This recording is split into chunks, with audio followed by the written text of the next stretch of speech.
Bonsoir, bienvenue sur la voix de Morgane. Alors ce soir, je vais vous lire une nouvelle que j'aime particulièrement, une nouvelle de Oscar Wilde. Et voilà, c'est tout. Je vous dis à tout à l'heure après cette lecture. Merci beaucoup. Un après-midi, j'étais assis à la terrasse du Café de la Paix, observant la splendeur et la misère de la vie parisienne. Tout en savourant mon vermouth, je considérais curieusement l'étrange panorama d'orgueil et de pauvreté qui se déroulait devant moi, lorsque j'entendis prononcer mon nom. Me retournant, j'aperçus Lord Murchison. Nous ne nous étions pas revus depuis notre départ du collège, c'est-à-dire depuis près de 10 ans. Cette rencontre me fit grand plaisir et nous échangeâmes une chaleureuse poignée de main. À Oxford, nous avions été de grands amis. J'avais eu pour lui une très grande affection. Il était si beau, si gai, si loyal. Nous avions coutume de dire qu'il eût été le meilleur des camarades s'il ne disait toujours la vérité. Mais je crois que nous ne l'en admirions que mieux pour sa franchise. Je constatais en lui un grand changement. Il avait l'air inquiet, embarrassé, obsédé par un doute.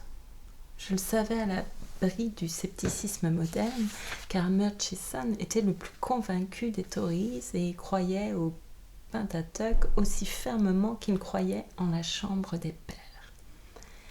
J'en conclus donc qu'il s'agissait d'une femme et lui demandai s'il était déjà marié.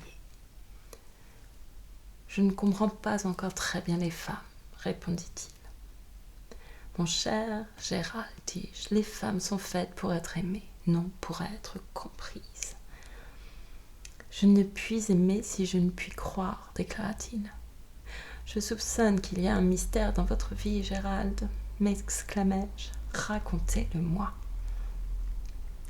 Allons faire un tour, » répondit-il. « Il y a trop de monde ici. »« Non, pas un fiacre jaune, toute autre couleur. Ce vert foncé ira très bien. » Au bout de quelques minutes, nous descendions au trot le boulevard dans la direction de la Madeleine.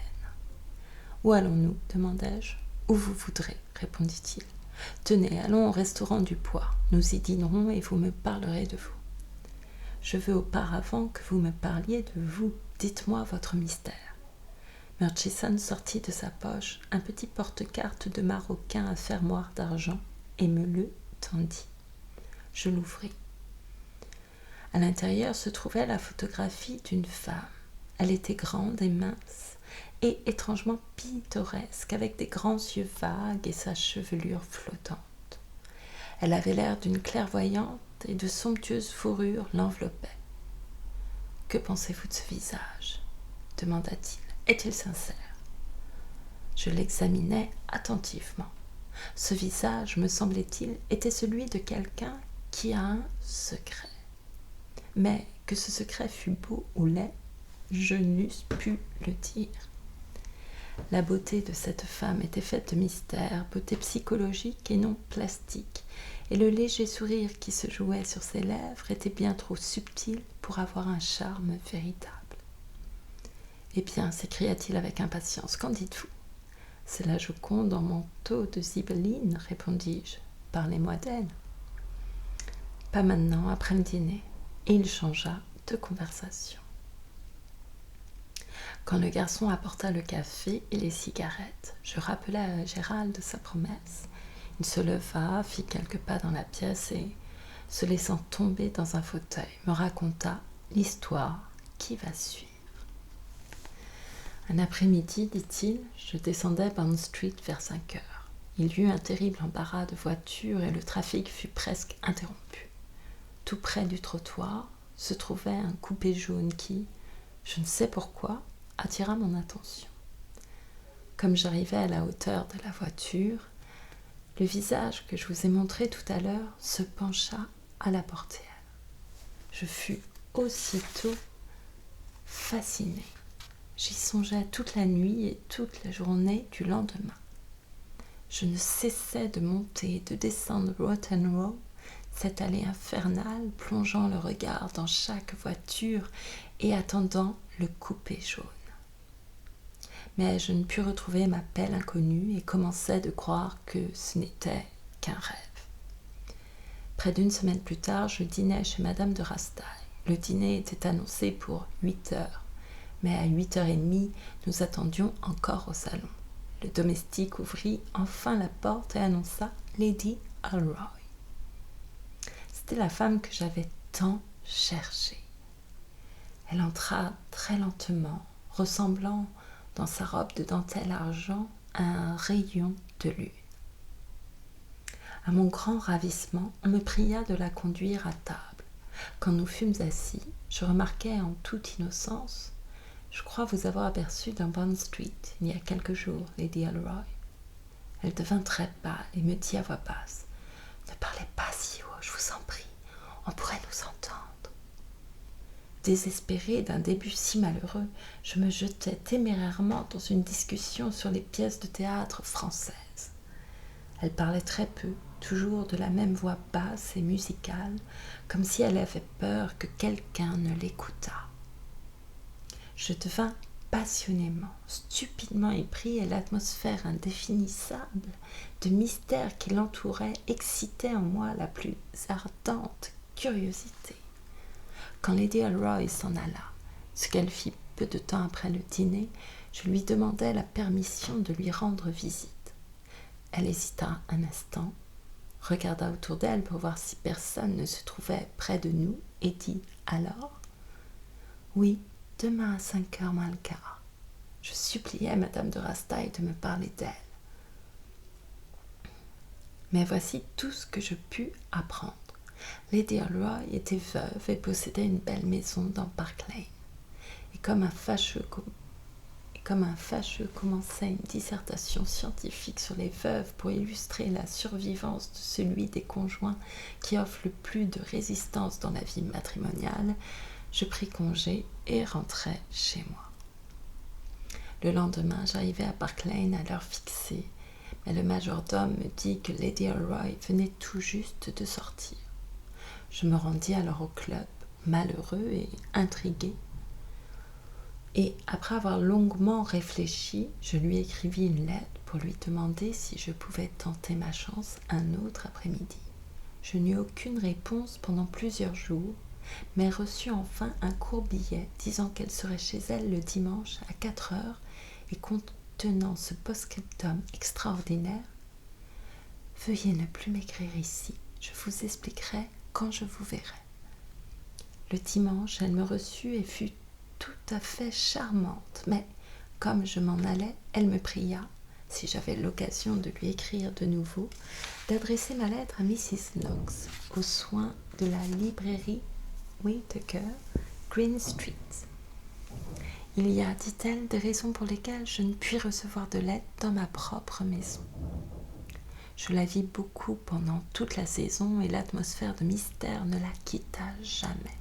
Je pensais parfois qu'un homme la tenait en son pouvoir, mais elle paraissait si inaccessible que je n'y pouvais croire. Il m'était vraiment très difficile d'arriver à une conclusion, car elle était comme l'un de ces étranges cristaux qu'on voit dans les musées et qui tantôt sont clairs, tantôt troubles. Je me décidai enfin à lui demander d'être ma femme.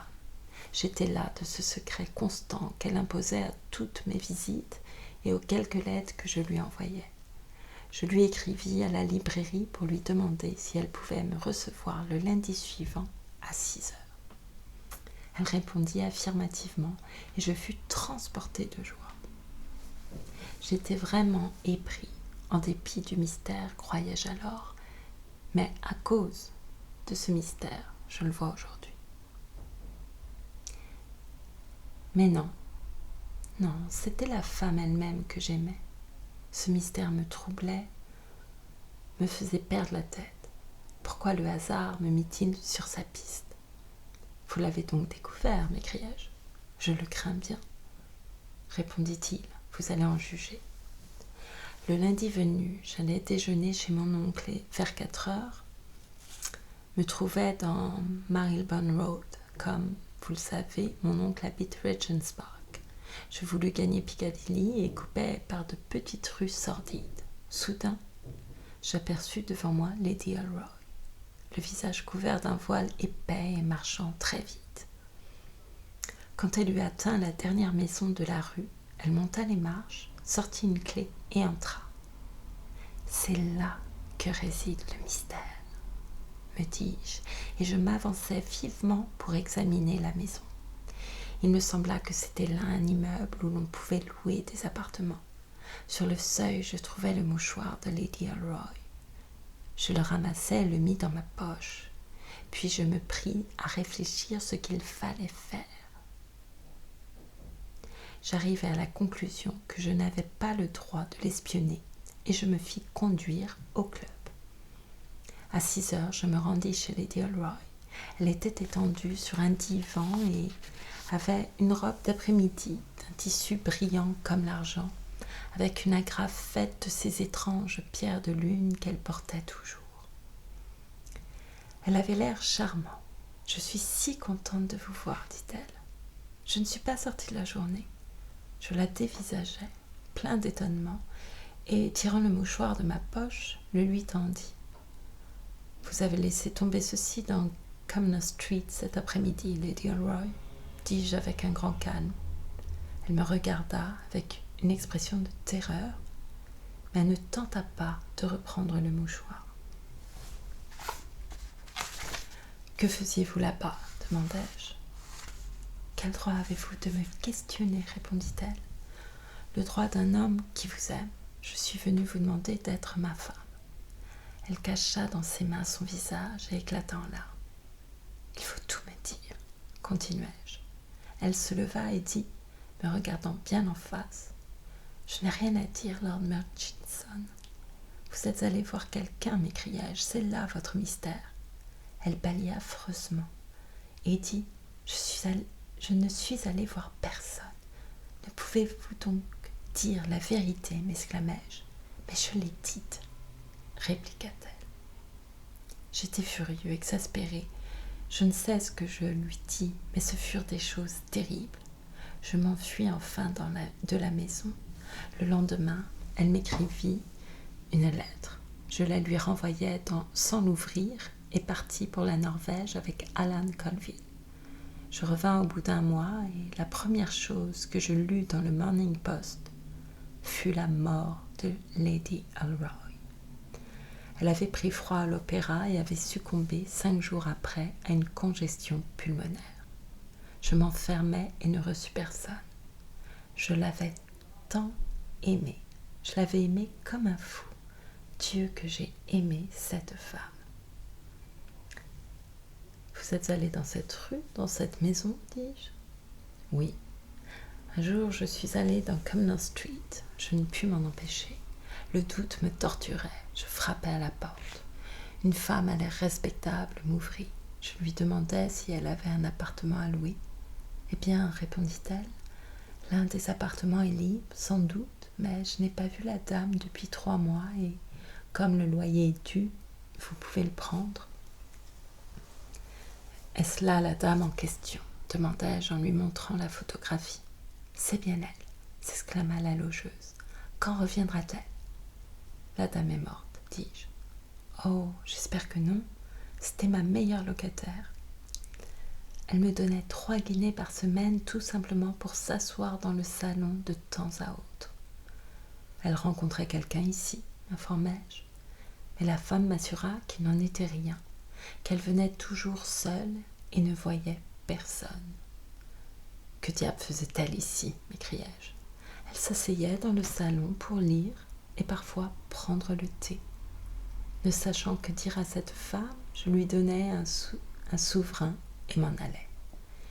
Et maintenant, que pensez-vous de tout cela ? Vous ne croyez pas que la femme ait dit la vérité, n'est-ce pas ? Mais si. Pourquoi Lady Elroy allait-elle donc dans cette maison ? Mon cher Gérald, répondis-je, Lady Elroy était tout simplement atteinte de la manie du mystère. Elle louait cet appartement pour le plaisir de s'y rendre avec son voile baissé et de s'imaginer qu'elle était une héroïne. Elle avait une passion pour le secret mais n'était elle-même qu'un sphinx sans secret. Le croyez-vous vraiment? J'en suis sûre. Lord Murchison prit le petit porte-carte de maroquin, l'ouvrit et considéra la photographie. Je me demande, dit-il enfin.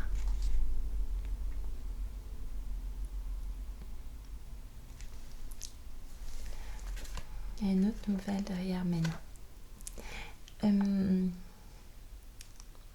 Est-ce qu'il l'a vraiment aimée, cette femme? Je n'en suis pas certaine. Je ne pense pas qu'on puisse dire que c'était de l'amour, une forme d'amour peut-être, mais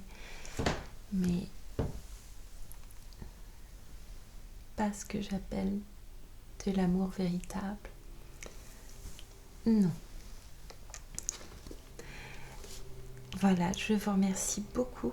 Oh, mais quelle est courte cette lecture.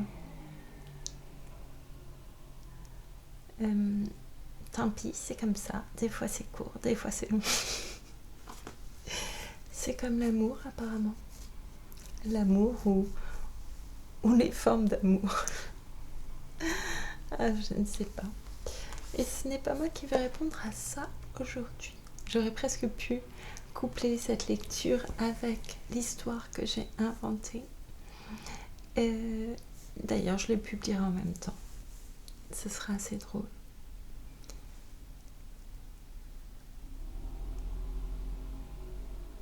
Voilà, je vous remercie. J'ai tout dit, je n'ai rien à dire. Merci beaucoup.